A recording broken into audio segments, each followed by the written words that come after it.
academic here. Thank you. And as you just heard, we are recording this session. I had a call this morning from a person that could not attend and said, is it going to be recorded? We would really like to be able to hear this. And I said, yes, we will ask. And our speakers, Heidi Lee and MJ Lamon, agreed that we could do this. So if anybody does not want to have their picture, you'll need to just turn off your video, but you're welcome to leave it on. You don't need to turn it off. And today we are going to be discussing renouncing discriminatory covenants. And with that, I mentioned we've got a couple speakers from the City of Edina. Thank you both MJ and Heidi for joining us today to discuss this very important topic, which has gotten a lot of coverage in the last few months, I would say. Let me first introduce MJ Lamon, who is the Community Engagement Coordinator for our city. And she has the overall responsibility for public engagement, and she oversees the Neighborhood Connections programs and many other things. Also then I'd like to introduce Heidi Lee, who you can see on your screen. And she is the Race and Equity Coordinator, the very first for the City of Edina. And she's served in that position since 2019. In that respect, she oversees the city's racial equity implementation plan and monitors, assesses, and evaluates the progress towards goals. And she does provide an annual update to the City Council. She's also the staff liaison to the City of Edina Human Rights and Relations Commission. And with that, I just want to add one thing. On Sunday, this Sunday, September 12th, September 12th. So I don't hear. Oh, somebody's got their mic on. Okay. There will be a Stop the Hate program event in City Hall from 3 until 5. And I know it's been posted in a lot of places, but it looks like something that will be quite interesting. Joni Bennett and Mamie Siegel and Heidi Lee have all been working on this a lot. So that is this Sunday, September 12th from 3 until 5. So with that, thank you both to Heidi and MJ for joining us, and I will turn it over to MJ. Hi, everyone. I am MJ Lamon, and I think actually I met most of you at a presentation I did maybe a few months ago or 6 months ago. Like Colleen said, I am the Community Engagement Manager for the City of Edina, and I've been with the city since 2014. I oversee a lot of the programs that involve the community getting engaged with the city, specifically the Neighborhood Connections, boards and commissions is a large one. I also serve as the volunteer coordinator for our Volunteer Edina program. In addition to doing that, I was able or honored to actually work with the Race and Equity Task Force years ago. And now I get to continue doing that equity work alongside Heidi and with her guidance. So it's been a great opportunity to learn more about this. Really excited to share what we've done with the Renouncing Discriminatory Covenants with this group. So thanks for having me. I'm excited to be here. Good morning, everyone. Just to echo what MJ has shared, just thanking you all for having us here.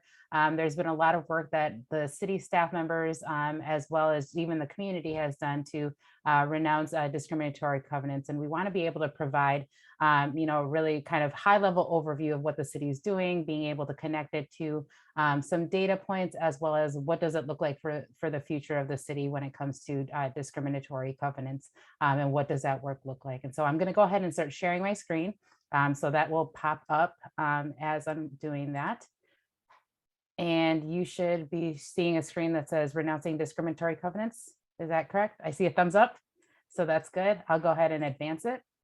And so you just heard MJ and I provide our just introduction. As Colleen said, I have been with the city since 2019 doing race and equity work. And so I'm really excited to share this with you today. And so really, for those of you that really like seeing an agenda, this is what's in front of you, kind of a three-tier agenda really looking at the history of discriminatory covenants and also redlining, because those two kind of coincide together. And then providing you timelines, historical timelines that also coincide with discriminatory covenants, as well as even kind of just the evolution of the Just Deeds program. And then the next section is really going to be looking at city-owned facilities. What is the city doing? Residential properties, as well as the Just Deeds program. And then that last portion is going to be kind of the next steps. What does this look like after the discriminatory covenants have been denounced? And then lastly, questions from you all, if you have any. And so to just really kick it off, what you have in front of you is an example of a discriminatory covenant that has been on a housing deed. And you'll notice that a lot of these discriminatory covenants first started popping up in 1910 through deeds. And if you can see my mouse that's on the screen, it basically says that it cannot be sold or rent or permitted said premises or occupied by persons of African or Semitic race. And so clearly, right, how developers at that point were very intentional in who they wanted in their developments, who should have access, and really thinking about just how that intersects with race and equity is that piece of who gets access to things, right? And you can see what is in front of you is that it's very blatant of who shouldn't be in these neighborhoods. And so to really bring it back, I want to be able to front load some of these things. And so I want to show a small snippet, which is from Jim Crow of the North. I know that the league did go ahead and have a viewing of it, but this is a 6.5 minute just grounding of this. And so I'm going to go ahead and share my screen, and I'm going to turn up the volume so that you all can see it and hear it as well.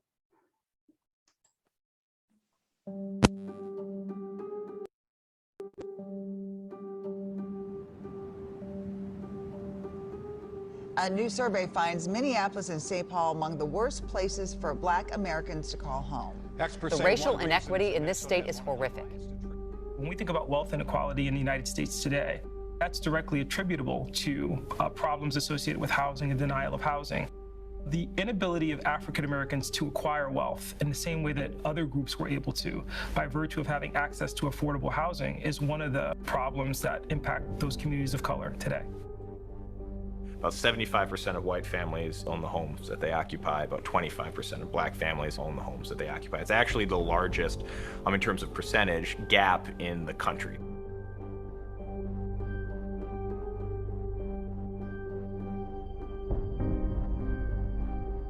The major impediment to civil rights for African Americans' economic opportunity are these racially restrictive covenants, private contracts between individuals that allow them to dictate to whom they'll sell their property.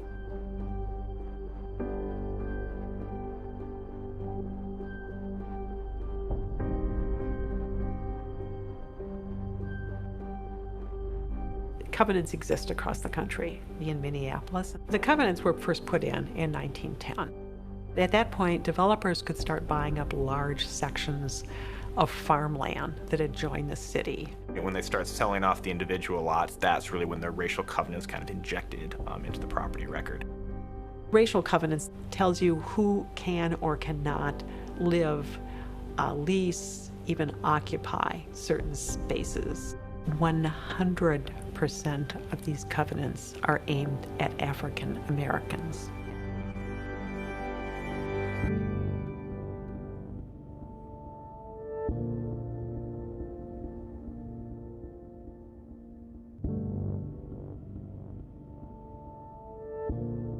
The FHA, they made color-coded maps of all the largest cities in the United States, and they broke cities down into 4 different areas. Red is considered hazardous, that's the worst. Yellow is considered definitely declining. Blue is considered still desirable, and green is considered the best. So areas that were predominantly African American or majority minority, or really in a lot of cases, even if there's a few non-white people there, that's often enough to be redlined. The FHA refused to give an area a green line designation. Again, this is the best designation that they'll offer unless, and I'm quoting again, restrictive covenants are already in place. That line's from the FHA underwriting manual. In a lot of ways, the practice of redlining, which didn't start until the 1930s, institutionalized and spread racial covenants all over the country because suddenly developers got sanctioned, they got direction from the federal government saying, this is best practices. Our community was redlined. Simple as that. Now, as a community, we made the best of it, and we produced a great many influential people as well. And a lot of that came from having developed a pretty powerful community.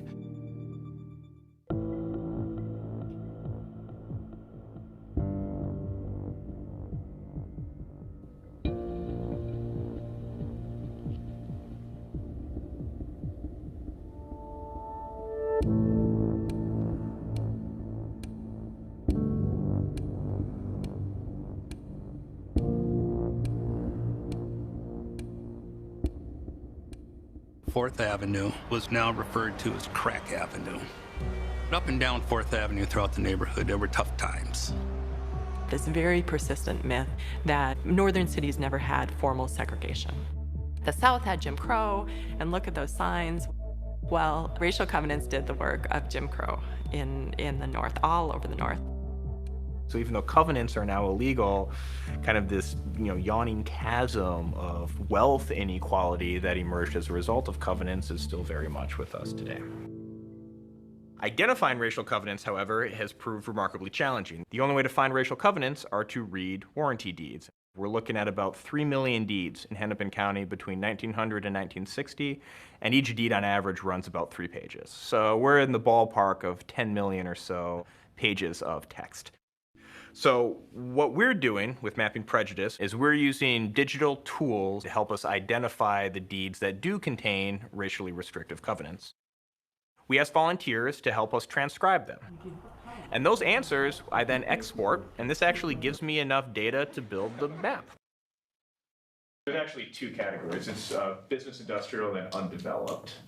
With this data set that the Mapping Prejudice team has built, we asked the question, how have racial covenants affected present-day socioeconomic outcomes? And the results that we find are that covenants were a way to lift the house prices by keeping people of certain races and colors out. What we find is a causal link between covenants in the past and 3 present-day socioeconomic outcomes. We find that houses that were covenanted in the past have, on average, 15% higher house values today compared to houses that were not covenanted. We also find that covenanted areas have lower African American residents and lower African American home ownership rates compared to areas within Minneapolis that did not have covenants. I think it can make very powerful arguments about how can we reframe contemporary policy through more of an equity lens to help mitigate some of this damage that's resulted from racial covenants. And I want everyone with this map to imagine themselves in this landscape of privilege and disenfranchisement.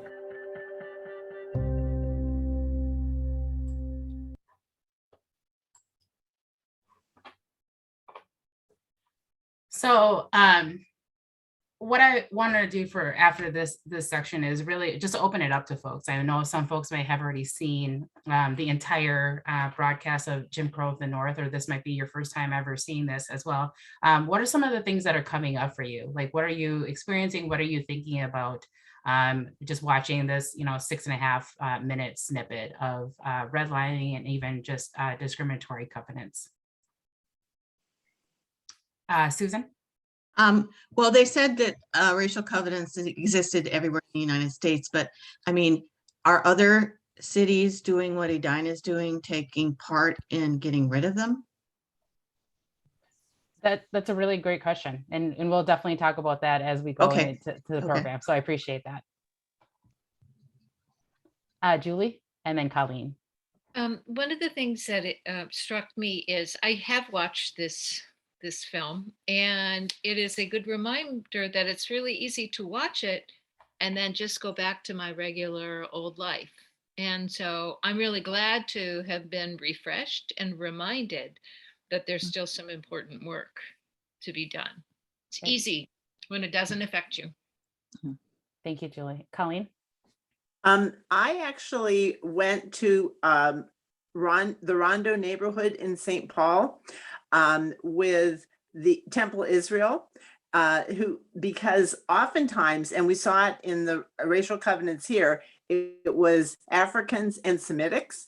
And so not only racial, but also the religious covenant, or maybe that's not the right terminology, but that was really very interesting to see that. I would encourage anyone that has a chance to go to the Rondo neighborhood. They're going to build that land bridge, hopefully. They're designing it now to reconnect it. That was where 94 went through and tore the neighborhood apart. It was a very vibrant neighborhood, and it included a lot of both African Americans and Jewish people. And that would be something, and they have a really nice map showing that redlining piece of, where things were redlined there.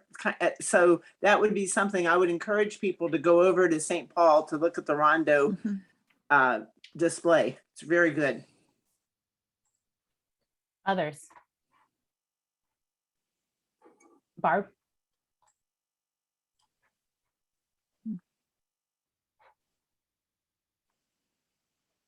I grew up in Edina, and actually in Country Club, which is a neighborhood that's pretty much got the evidence everywhere. And I recall just even growing up, not really noticing until I was older, but I don't think that I was around any kids that were Jewish even until, high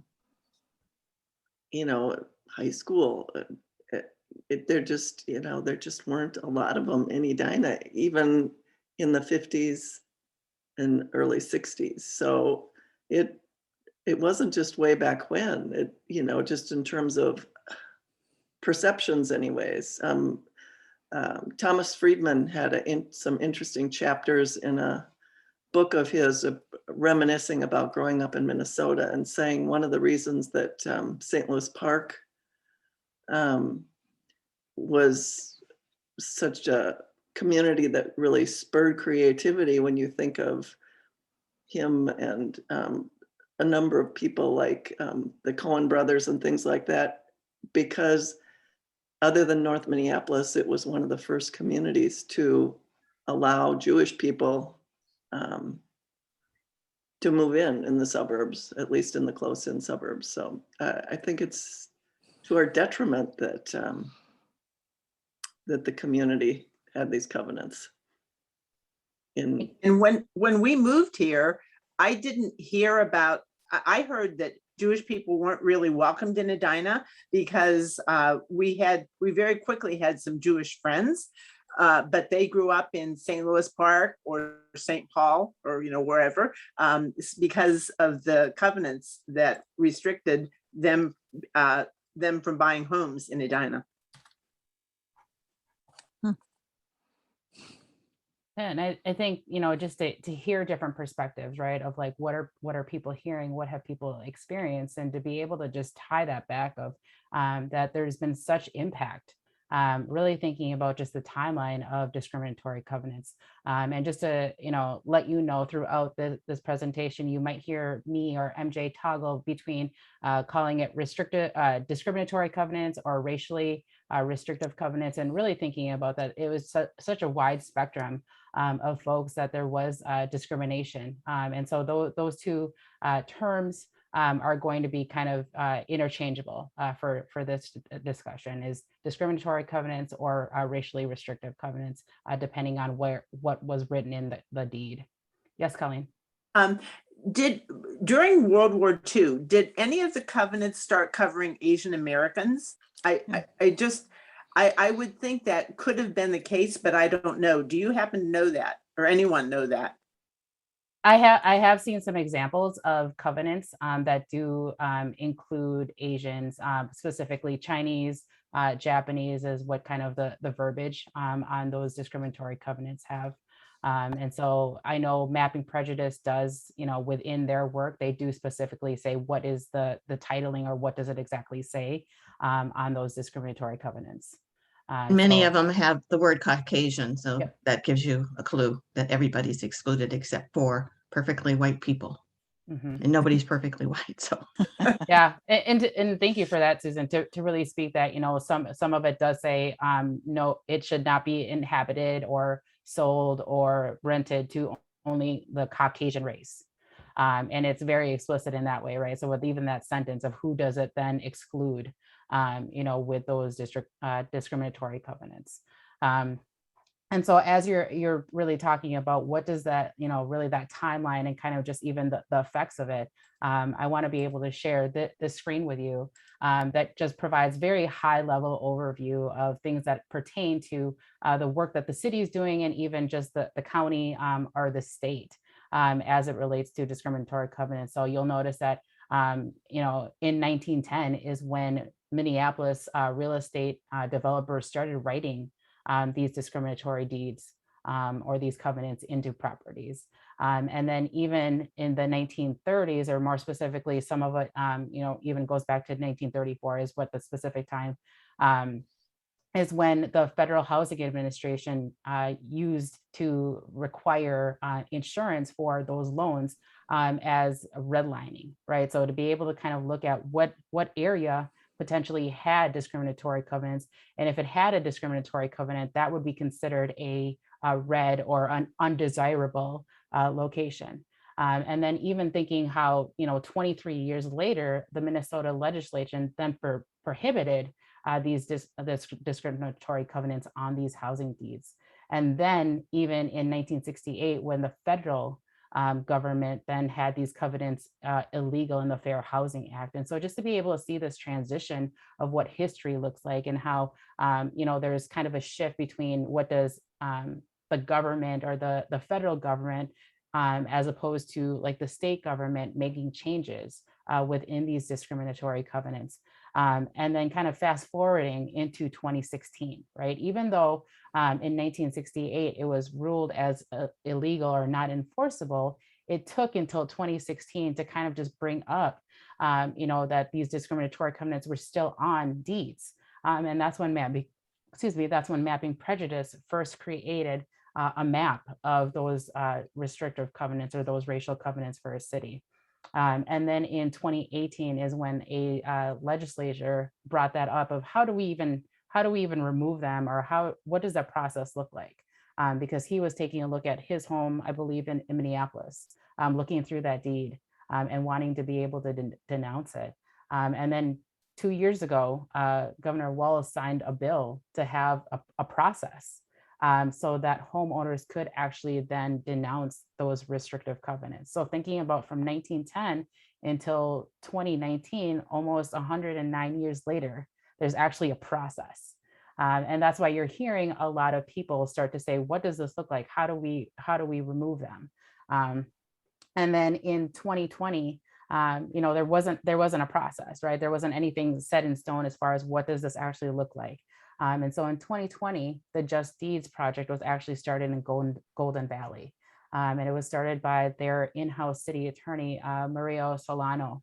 And to just be able to say, she actually took a look at her deed and saw that restrictive covenant on there. And so that got her thinking about what was an actual process. And so in that formation, Just Deeds started. And now Just Deeds has over 11 participating cities. And in 2021, that's when City Council approved the city to be a participating city in there. And with all of the different cities that are on the Just Deeds program, they are, whether it's some cities don't have any restrictive covenants because they are newer cities that have been formed.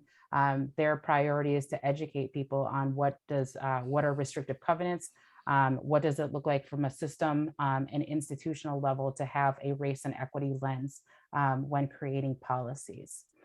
And so with all of that being said, there is, even though it is unenforceable, there is a lot of data that shows that there is still an impact because of these restrictive covenants that you see. And so what you see in front of you is really home ownership rates in the Twin Cities by race. And you'll see that it starts from 1990 until 2015. And this was actually from the Minnesota Realtors site that shows that there is a gap. And even looking at 2015, that Minnesota, or the Twin Cities, has about a 22% gap in home ownership between white folks and Black folks. And really thinking about from a systems level, or just even what does it look like for to generate wealth, intergenerational wealth? What does that look like to have access? And that this is still something that continues to have impact. And as you start to think about what does that impact look like, there's also impact in, by many states or cities that have had these, as someone had pointed out earlier, is that all cities through the US that had these covenants are impacted by that.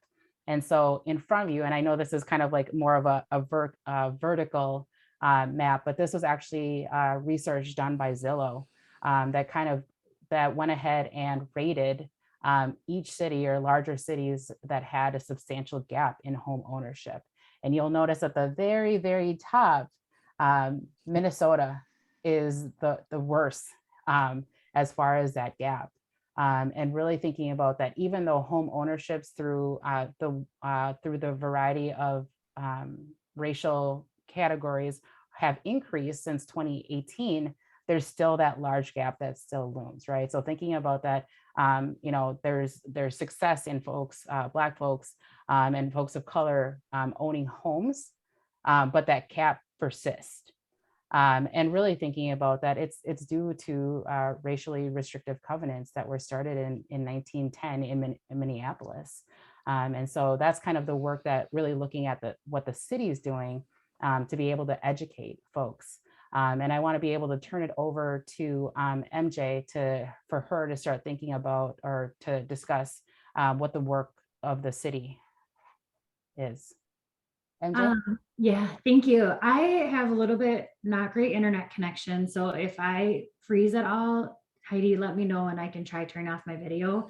But the next slide, if Heidi can advance, is a map of the city of Edina. I know it's hard to see a lot of this data on the screens when we have them on slides, but at least you can kind of get a sense of where some of the redlining kind of congregated in Edina. So if you look at the map, the purple is actually city-owned properties that had a discriminatory covenant on it. And then the red, of course, is those private parcels with the covenants. We got this data from Mapping Prejudice and actually turned it over to our GIS coordinator to help us create this map. And so what was provided to us was about 2,800 residential properties.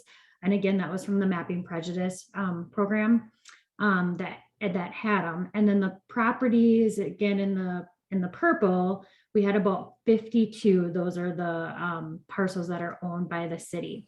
This map, along with some information about the Just Deeds program, was actually sent to individuals that were part of that list provided to us with the purpose of trying to let people know about the program being launched. In addition, sometimes people didn't even know that racial covenants potentially existed on their deed. And so it provided that information in the hopes if they wanted to take action, then finally there was a way, and the city was supporting a way that they could actually do this free of charge. So it's actually on the individual resident if they want to come forward to take action and go through the process, which I will explain to you as well. The next slide shows some dates to highlight. So these are kind of when we started putting stuff in action. I'm part of the Racial Equity Advancement Team, which is an internal team of staff that Heidi Lee leads. And I'm part of the engagement group that focuses on internal engagement with equity work and also external as well. And so we actually work kind of in parallel to another team that was part of the Parks and Recreation and did the parcels that were owned by us, the public parcels. So we kind of worked in parallel as a team, and I'll show you all the names at the end because I think it's really important for you guys to see everyone. And these are kind of the dates or the timeline when we kind of hit some milestones. But it wasn't June 1st when we actually brought a resolution to City Council, and it kind of did a couple of things. It condemned the use of discriminatory covenants. It gave us the permission to discharge discriminatory covenants from our city-owned properties, so from those 52 properties. And there's one in particular I'm going to point out in a future slide. Then it also allowed us to join the Just Deeds Project Coalition. And the question came earlier, I can't remember if it was Susan that had asked it, but about, who's part of this? Yes, there are a lot of these in a lot of different cities. And so some of the partners that are on the Just Deeds, just to name a few, City of Tonka, Minneapolis, Bloomington, Rochester, Robbinsdale. However, there are at least one city, and Heidi, I don't know if you can give me a thumbs up if this is right. I think it's Hopkins who doesn't have any racial covenants, or is it Robbinsdale? Robbinsdale, okay. So Robbinsdale is actually a partner of Just Deeds, but they actually don't have any racial covenants yet. They wanted to support the program and the concept of it. And so they passed a resolution around education and continue to support the advancement of this work. So cities don't necessarily have to have this in existence in their boundaries. They might also want to support the program outside of that as well. Because I think it's important when we're all we all are connected, our borders are right next to each other. And so those impacts kind of move through those borders as well. Okay, so then June 15th, we made it, we were able to get the approval to discharge the 52 city-owned properties. And then essentially the next day, after City Council approved this, the Just Deeds launched our website and an email to provide support for the residential property. So we have an email, justdeeds@edinamn.org, that the team monitors and helps individuals with. And we're answering questions and making sure that they're kind of getting the information that they need in order to move through the process. June 18th is when actually all the paperwork on the 52 covenants of the city-owned properties was completed and submitted to Hennepin County. We were able to get all that accomplished. So we moved pretty fast. We did all of our research, wanted to make sure that we were thinking through everything and that we had opportunities and access to all of the programming. And so we made it. We finally did launch in June. And since June, I think it's on a later slide, but I'm just going to mention it now. We've had approximately 170 inquiries that came in, keeping in mind that we brought to council a couple of times. We also sent out that postcard to let people know that we launched the program. So right away, we had individuals who were ready as soon as we hit okay and published that application for them. So one property that I want to highlight, it's on the next slide, is Yancey Park. So Yancey Park is actually formerly known as Garden Park. I bet a lot of you are familiar with Garden Park. Yep. There's several ball fields there. There's a playground. It's a very busy, active park. So so Garden Park was actually approved to renaming to Yancey Park, and how this work kind of began. I was actually part of, again, that Race and Equity Task Force that talked about institutions, facilities, and services, and came up with a series of recommendations for City Council to consider to move forward and advance the race and equity work. One of those recommendations was to rename a city facility to Yancey Park. So I think probably most of you know who the Yanceys are, but just a couple accomplishments of the Yancey family. So it was Ellen and Beverly was known as BC Yancey. They had a berry farm that was on the old Eden Prairie Road, which now is present day is Eden Avenue. And some of their accomplishments, Ellen Yancey, she founded the first PTA for Edina School District in the late 1880s. And she also served as the first president of that PTA.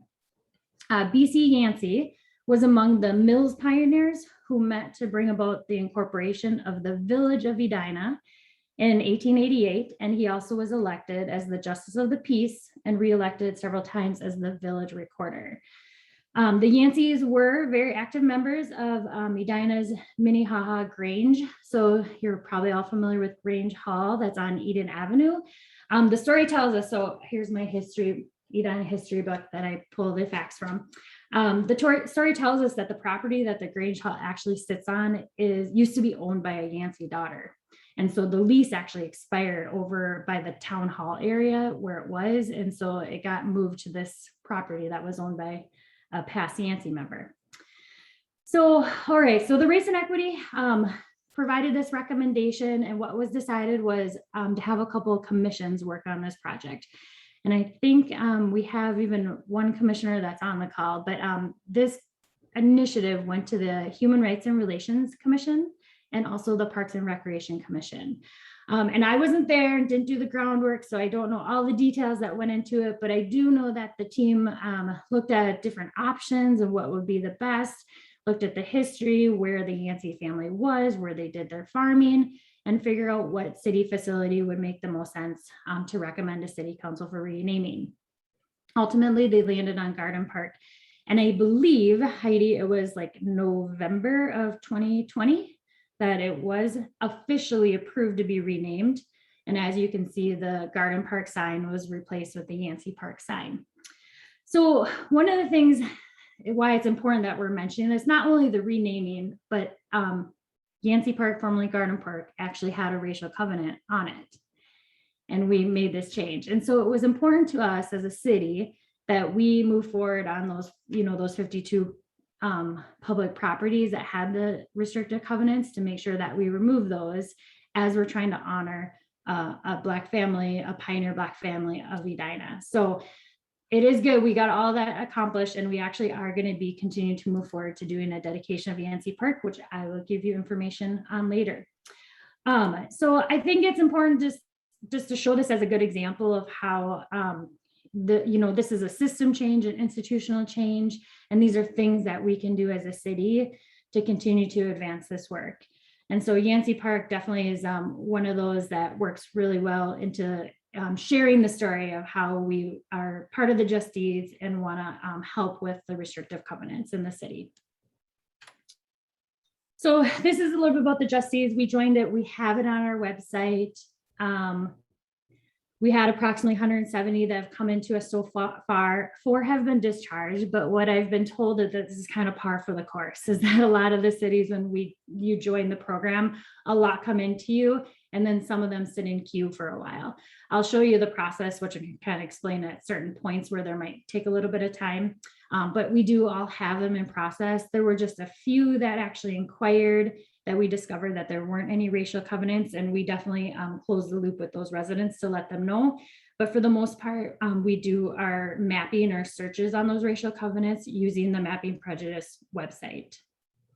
So the process for a resident who might say, I'm interested, I would like to do this, and I would like the city to support me, there's an application. So we went ahead and developed an online application on edinamn.gov where individuals could go and submit information. The information that's submitted is very basic. I'm asking for who's on the title, if there's a co-title owner, obviously the property address, to provide that information. We take that application and we actually provide it to our city attorney, which is currently is Campbell Knudsen, and they actually work on these pro bono and look at the application and start digging in to see what type of deed it is. No, I'm not a deed expert, but how I understand this is there actually is 2 different types. There's a Torrens and there's an abstract. And it's important to know this because it changes the process for a resident. And I don't know that one way is faster than the other, but I do know one way does require the resident to take one more step. But the Torrens properties, those go to Hennepin County, the recorder's office, and they actually are able to discharge the covenant there.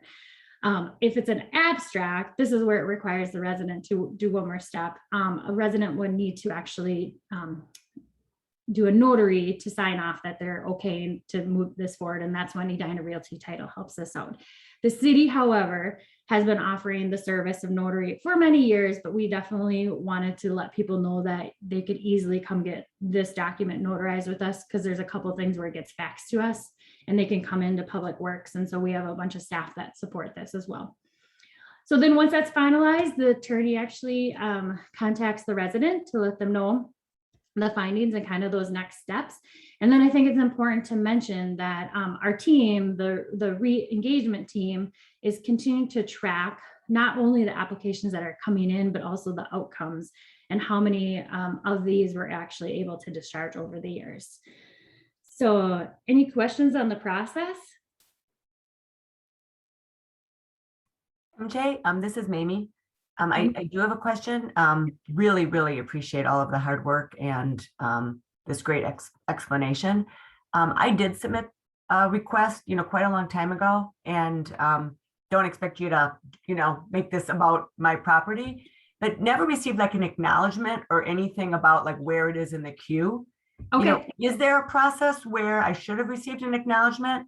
Yes. Or how? Yeah.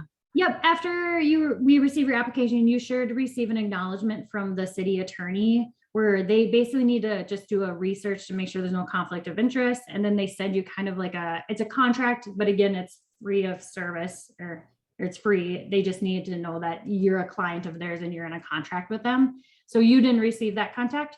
I didn't. Maybe I'll follow up again. But yeah, okay. So I was just figuring there was a long queue, and eventually I would hear. Yeah, there is a long queue, but they're still moving through them as well. So anytime someone has any questions about it, definitely route them to our email, because we can easily follow up and touch base with the attorneys if they haven't quite gotten to them as well. We're kind of instead of like as they come in sending them, we're kind of like bulking them together as a package on a weekly basis, because it's so many that was filling their inboxes.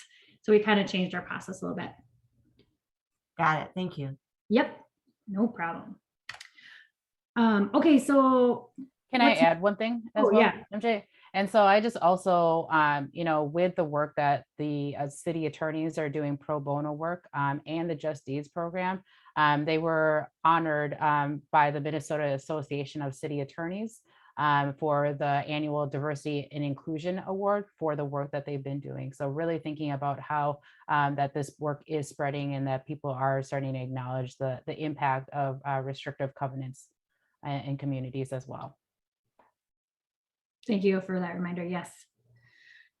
So you might be wondering kind of what's next too. I mean, we have this program and it's going to be an ongoing program as long as there are people that are interested in doing the discharging of the restrictive deeds. But part of that resolution that I talked about way back on June 1st was talking about other things that we also want to do in addition to the just deeds and the covenants. But it talks about developing a system to review city code and ordinances with a lens towards racial equity. And I'm going to let Heidi talk about this after I finish this slide to give you more information on that, because we started some of this work and I think that we're going to continue this work, and we have different departments that are involved with this work.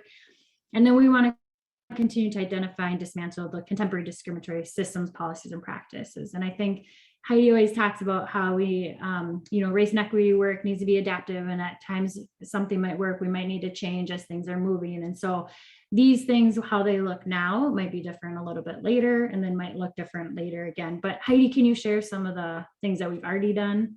Yeah, absolutely.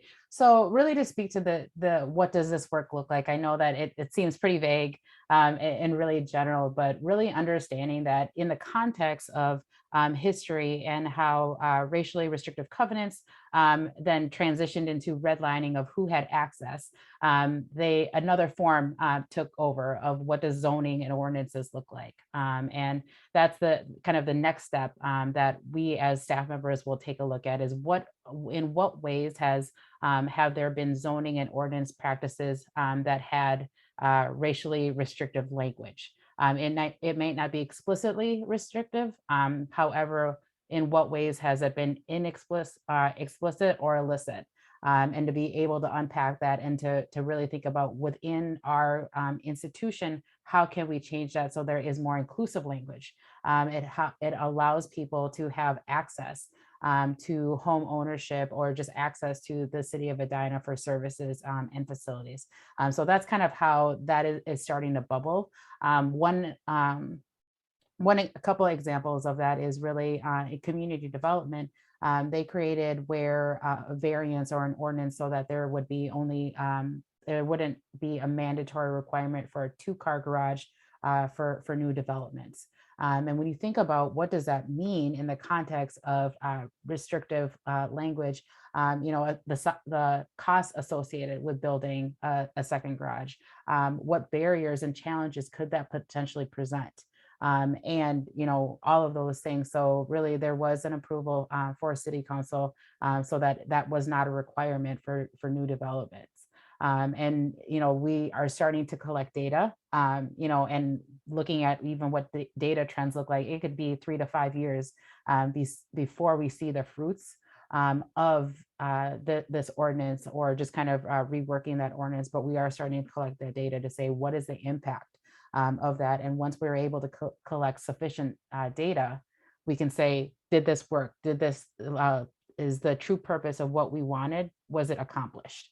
And really thinking about, it is systemic work, it's institutional work, and how do we adapt to it? And so that's kind of an example of what does that mean when we're looking at identifying contemporary discriminatory practices, systems, and policies. And then also looking at where, if there is city code, what does that process look like to have a race and equity lens, so that it doesn't have those restrictive language or discriminatory language. So that's what that really looks is kind of the future after. The goal is to have all of those 28 covenants denounced, and then these next steps.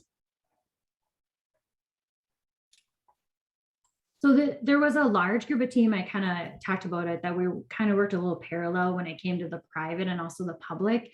And so I listed them all. They were all part of the report, because I think it's important for you to see that there are individuals internally that are doing this work and supporting this work, and they come from all different areas of divisions and departments, and we come together as a group of individuals to say, what can we do to support this work? But you'll see several people who are actually part of Parks and Recreation. There was a core group that came together to lead that public effort. Some of those individuals do serve on the REIT team. However, a lot of them don't. Again, the REIT team is the Racial Equity Advancement Team. You'll see our IT person, who really was our GIS coordinator, that supported us, and she's done a lot of data tracking for us and helping us find target groups and areas where we might want to figure out ways to engage them more.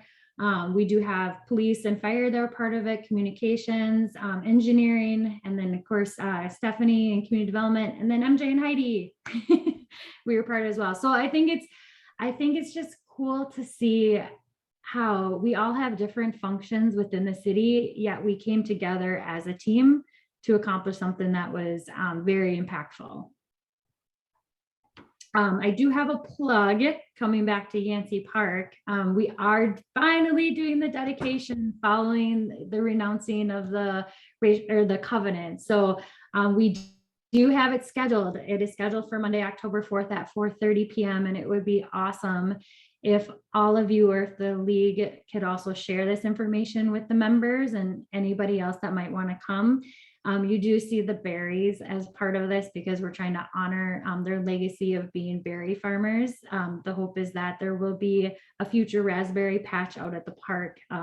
Fall is not a good time to plant raspberries, so we're waiting till the spring, that hopefully kids will be able to actually collect raspberries from while they're at the park. We have several speakers, people who were connected to the work, the race and equity work, and actually getting the renaming accomplished, to be there to share the story and learn more about the Yancey family as well. So we can send this information to Joni or someone, which you can forward out for us maybe at some point. Awesome. So I think that brings us to the end of our formal presentation. But like Heidi said, if there are questions or if there's discussion or conversation that you want to have more about it, we are here to be a part of that. So we kind of open the space to you guys if you want to ask questions, share stories. Hey, Susan. Hi. But I mean, how many cities in the United States are undertaking what you guys have undertaken? I mean, it's like you talked about Minnesota, and that's really great. But I mean, I want to know if it's sweeping the country, and I hope it is. But I don't know the answer. Yeah, I know that there are, in my research with discriminatory covenants, Susan, that there are a lot of cities that have been doing research like Seattle, Portland, even Evanston, all of those cities throughout the nation are doing that. I don't know if there is a coalition similar to Just Deeds in these different cities. It could be individual cities just doing that for their own to really look at denouncing those discriminatory covenants. However, it is a focus of cities throughout the nation. Great. Can I answer? My name is Helen Burke. I'm a member of the Minnesota Coalition on Government Information that honored Mapping Prejudice with its special Freedom of Information Award earlier this year. And during that presentation via Zoom, Marion Green, the chair of Hennepin County Commissioners, said that Hennepin County was the first to do so in the country. So it was helpful for me to hear that definitive statement from Marion Green. I can look and give you a link to that presentation if you'd like to see it, and note the specific time at which she sees it so that you don't have to watch all the other stuff going on. But I thought that was interesting, and that speaks well of Hennepin County. So thank you, Helen. Yep. And I think I saw Barb and Andy, so you can choose who wants to go. So I just wanted to ask, I wasn't sure if you already told us how many houses in Edina, how many properties in Edina actually have a covenant? If 170 are working on getting rid of them, how many beyond that do we have? The data shows us about approximately 2,800. Whoa. Okay. I have a question. Apart from residential properties and city properties, I am a parishioner at St. Stephen's Episcopal Church, and I know that the land that the church is built on was a gift from the developer of Country Club. So, does a deed exist for something like a church as well as individual residences? It is possible. I would say checking on the Mapping Prejudice website all you have to do is put the address of the church in to see. Oh, okay. Because we did find that individuals who even own multi-property, sometimes there was some information in those deeds as well. So it's worth always checking. Okay. And then I have a second question. When this all began, I went to my safety deposit box and I looked at my own deed, and the information, it's very thick, and it goes all the way back to like 1850 or something like that. Is that typical of that type of deed or not? And I couldn't find anything in there for a racial covenant, but then I don't live in Country Club, so. All the deeds are different. So essentially when they're describing how this denouncing or discharging looks like, that the information or the original restrictive covenant that's in your deed does not actually go away. It's not like they actually delete it out and it's put in a shredder and it's gone. It stays there so that history never goes away. Basically, the renouncing or the discharge goes on top of that. Okay. Then so like as your deeds change, it's paper on top of paper. So I guess it depends on how many different things potentially have happened to your deed, probably is why it grows. But typically if it's just the first one, he explained in the video, they're about 3 to 4 pages long. Okay. Thank you. Joni. Okay. So one of my biggest takeaways from the map that's part of the Edina project is how widespread throughout the city this is. There are neighborhoods in which there are no covenants, but not many. And that was news to me. I knew that there were concentrations, but I didn't know that it was so widespread. There's also something that relates, MJ, to the book, the history book, and that is So I think Morse Kahn in her book says there were no covenants ever in Morningside. And that is why a lot of Jewish families moved here from Linden Hills. It was known to be an accepting neighborhood.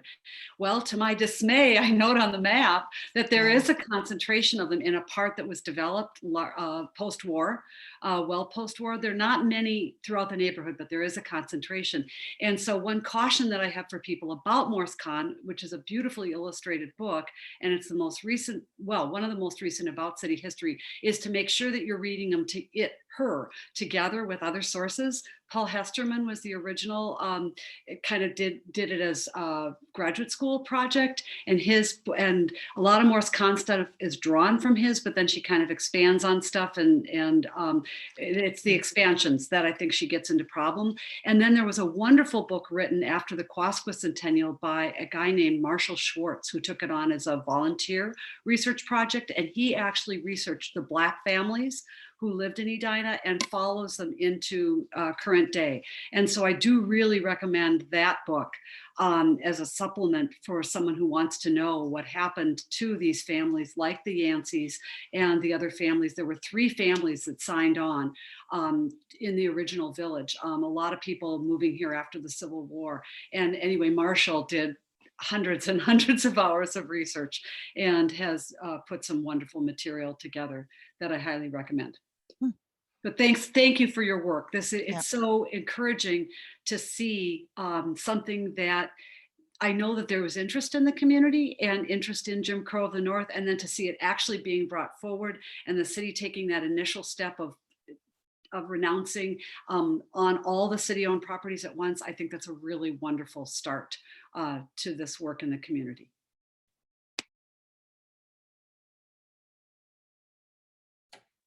Colleen?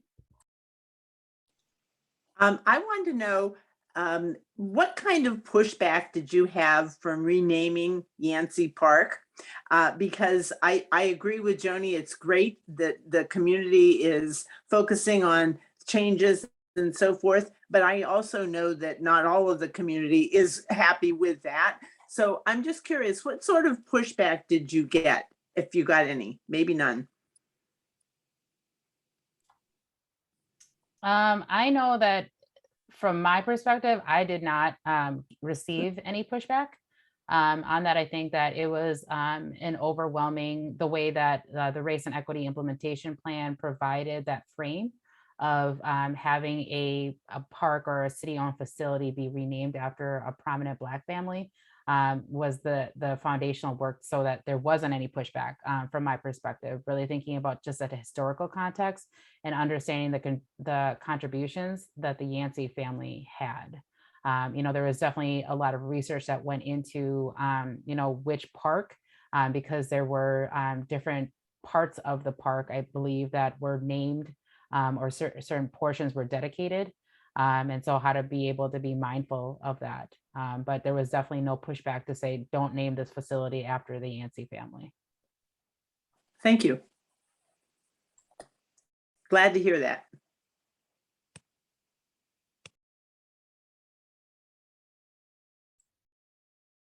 Are there any other questions or comments?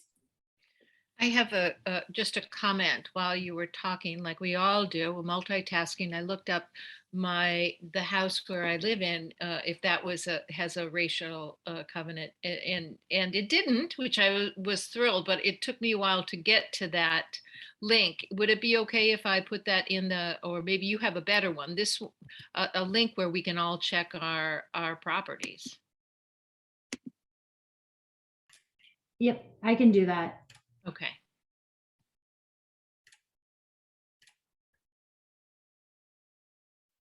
And then one thing to note, MJ had indicated that there was actually a participating city that does not have any known discriminatory covenants. And I was mistaken. It's actually New Hope is the city, not Robbinsdale, New Hope.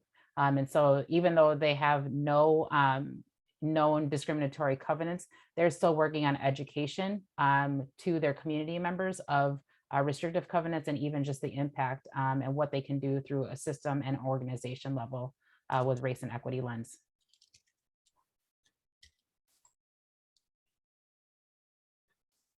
So I did put the website in the chat that you can click on. It's not very intuitive, but there's an explore button and there's a search little icon down at the bottom left of the map. So if you click on that, it will actually bring up a box that says search location, and you can enter in the address. And then I also just want to, if there are folks that that have potentially restrictive covenants, to lead them to the City of Edina to help them with the process. And one of the reasons why is that with the mapping prejudice kind of data, they're not updating if the restrictive covenant has been denounced. And so that's kind of that key piece too with the city helping, is that we're able to track where these parcels or where these locations that they have either inquired or if they have denounced this discriminatory covenant. So it's kind of the way that we are looking at the impact as well. So that's one of the reasons why to suggest it folks to go through the city.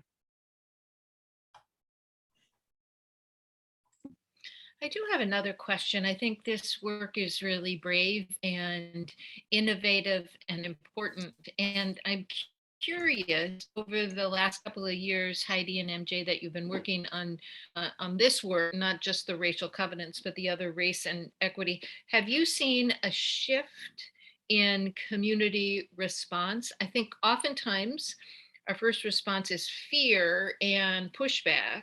And we certainly had a lot of that schools, communities. I mean, I've seen that in other communities as well. Have you noticed any movement in terms of acceptance, participation? And how do you measure awareness? But just anecdotally, do you have any response to that?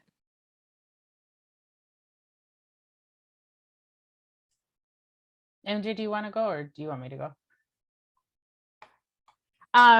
Yeah, I think, from my perspective, that there is definitely support with race and equity. There are definitely people that are at different points of their journey, just like I am with race and equity, and really understanding that there's different levels of racism or oppression that we all have like a locus of control in. And so there are folks that, have emailed me asking what they're able to do. And so one of the things that I normally suggest is, what does that work look like for you? Is it just learning? Because that could be part of your growth when it comes to race and equity, or is it that you have a sphere of influence to really look at what is within your organization? Because with all of the different levels of institutional, structural, or interpersonal, or individual racism, that there's something that we all can do at what point of time. And so there's folks that are just willing to listen. That's part of growth too. And so there's definitely a support within, community members to advance the work. I'm going to do a plug for the Human Rights and Relations Commission. And that's their work, right? They're thinking of it from different ways of where equity shows up. And so as Colleen shared earlier, they're doing a Stop the Hate event this Sunday. They're also looking at the intersection of race and equity through the lens of the police. So they're having another event in October, right? So really thinking about where does race and equity intersect at different levels. It could be policing, it could be community development, it could be parks and rec or public works. And so people have that opportunity to support. And I think that's been really evident in the community. And I want to do a shout out to Amy, because they're really leading the work along with others on this call, leading the work for the League of Women to be of sharing, bringing information and sharing an opportunity for conversation. Because as you said, Heidi, I think sometimes listening is the first step, and that is part of the journey. Thank you for being here, Heidi and MJ. Thank you for having us. I just want to add one thing. There is an anti-racism collective, I think. I always get the last C incorrect, but that is kind of being run by Terry Rose. And it's a pretty wide group of members around the community. I know Susan Clark and I have participated in listening sessions and so forth. And if anyone is interested in learning more about that, feel free to contact me. I have participated learning with from leaders, different things. And I think part of it is helping people get more information, learning, learning and unlearning and things like that. So that's something that has really grown, I think, in the Edina community in the last year or 18 months or whatever. So I think that's something that's important. And I would be more than happy to connect you with Terry Rose.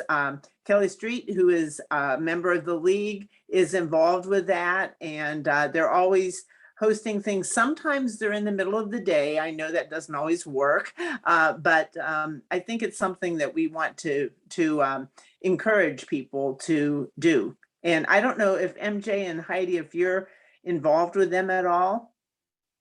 I don't know. Anyway, but in the meantime, if there's any other questions, and hi, Mark, I see you joined us. We would be happy to answer any more questions, or we'd be happy to let Heidi and MJ get to their offices. I think Mark did. Mark and Joni, I think yet. Okay. Yeah. Joni, you want to go first? Well, I did want to, so in keeping with what Heidi just said, I mean, so much work to do. And one of the pieces I think that the league does so powerfully is work on voting rights. And then also education, just trying to educate voters. So I wanted to put in a shameless plug for next month's events, which are both on October 14th, Thursday, October 14th. In the morning via Zoom, we'll hear from State Senator Mary Kunesh on voting rights and Indigenous peoples. And then in the evening, we will hear from Dr. Ellen Kennedy, who is the Executive Director of World Without Genocide, and she will be speaking on voter suppression and felon disenfranchisement. So two really powerful topics, powerful presentations from people who've been doing the work directly. And then I'll turn it over to my colleagues, Mamie and Mark, for shameless plugs about this Sunday's upcoming event and the one that we'll also be hosting in October on Sunday, October 17th. Well, I just want to thank the league for putting on this event. It was, I learned quite a few things, so it was worthwhile. Two, I would like to applaud the city for their courage in moving forward with this. It's not easy. And I made a note here. I said, well, this is a good start, but how does it close the housing disparity here in Edina? But then fortunately, Heidi followed up with, well, we're looking at zoning. And that's when my hat really went off to you guys. So great job. Fortunately, my home was built in 1959. And Connie, I don't know if you can join in, but she lives across the street from me. We never had a covenant on our homes, but yeah, I think it was just because the year it was built. But just thank you, League. Thank you, the City of Edina. Thank you, Heidi and MJ. I just did look at my house up on the map, and I noticed the whole Brookview Heights section is not under a covenant, or doesn't have it.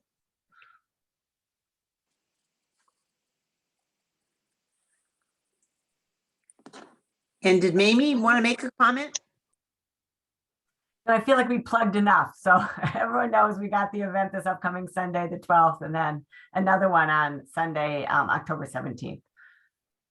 And not in line with racial covenants or anything, but a plug for the league. We are having a school board candidate forum on Thursday, September 23rd from 7 to 9.